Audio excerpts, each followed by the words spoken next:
Refugee with Superwoman Boot Camp, and we are at our final days here with Miss Figure, Andrea Moreno, and who has worked really hard for 14 weeks.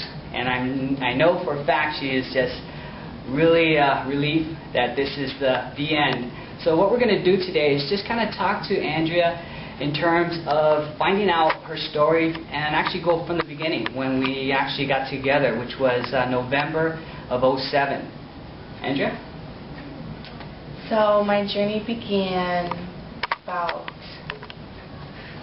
2 years ago, and he put me on a meal plan. I started, with my nutrition, and then my workouts. I felt like I had someone to check into, so it made it a lot easier for me. I wasn't just depending on myself. I felt like I was, I had accountability. So that really helped with it. And then my sister's wedding was coming up, so I really and I was the maid of honor, so I really wanted to get in shape for it, look good. Pictures last forever. My goal was to do a triathlon and be, that was really going to push me to meet my goal. We set another one. We did a half marathon, and then, trained for that. My nutrition was still on after we did the half, and then I think it was your idea to do the show. Maybe it was both of ours, but I might have mentioned it, and then you were like, "Come on, let's do it. Why not?" And I just remember thinking, why not? 3 months of training. I just kept thinking 3 months, 3 months just goes by so fast. So this was the toughest so far, because it's strict and it is hard, but I'm really happy with the results. And so the show is this Saturday, and I can't believe it's here. It's just, and then from here I already have signed up another triathlon in October to keep going, a new goal, something. Just my friends and I are going to do it, and then I just can't believe that we're here and I'm in this shape. I never would have thought that I could take my body this far. Yeah.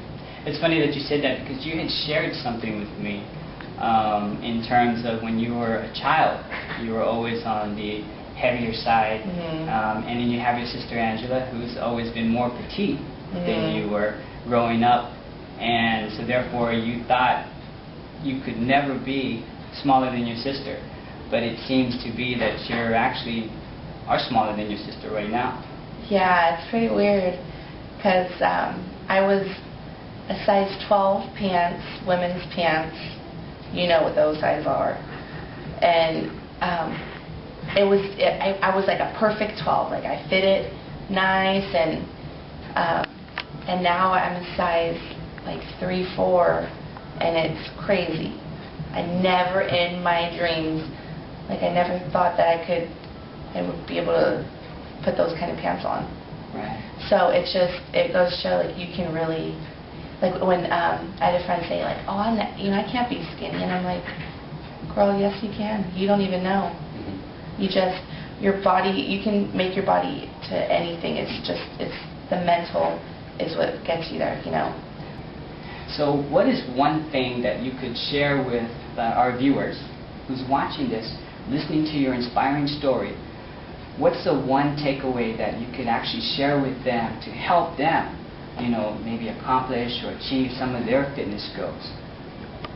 I would definitely say for the physical part of working out, setting a goal. It could be to fit in your size, your favorite size, whatever pants that you just love, your skinny pants, or running a marathon, or just something for setting a goal. I feel is really good, because you get your mind there and you'll just do it. And then for the nutrition, I feel now, because I want to keep it up, I feel it's so easy to just grab Doritos or grab a burrito, Carl's Jr., and pre-make your food and be a little more organized with what you eat. Because if you're prepared, if you have, chicken with you, vegetables, you won't go to, a burger or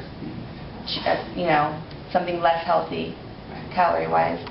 So I think being more organized helps a lot, and being prepared, because if you have it, it's when you don't have it is when you know. Right. A lot of people kind of just grab on impulse. Right. Yeah. Being more mindful of what you are eating, and not just going through the motions. Just really think about it. Really think about it. Take a minute, like 30 seconds before you eat, and just say, what's that going to do? Is that going to help me? Do I really want that? Am I really hungry? Like the other night, I went for a run, and I really wasn't hungry. It's just, you just want to feel like you have a little something. And so I just got some iceberg lettuce crunchy and, put a little light dressing on it. And I felt like to someone else, they would just like have grabbed chips or something, like just empty calories, and because chips don't fill you up and lettuce don't fill you up. So it's like, you might as well just go with the lettuce. It's just, I think, little things like that. Making better choices. Making better choices, yeah. Right. So I'm put you on the spot. Would you ever do this again to compete? You know what? Not to compete. Like if I had a friend or my sister who wanted to do this, to pursue this, I would train with them, and I would help them with my tips. But I don't think I would do the show. I would train all the way, though. I'll train with them. Well, from a trainer's standpoint, I mean, you worked really hard. And I can tell you now through experience that doing this kind of competition is probably one of the hardest things you'll ever have to do. Not to say that you have to do this in order to, accomplish your goals, but, take some of those solid tips that Andrea had shared with you, because she's the real deal, she's living it, and her story hopefully will inspire you out there. So this is Val Fuji with Superwoman Boot Camp, and Andrea Moreno, who's a hairstylist at Marabou Spa Salon. Okay, saying, come on out this Saturday over at Sheldon High School. We need all the support we can get, and you know what? It's going to be a lot of fun. So thank you, everyone.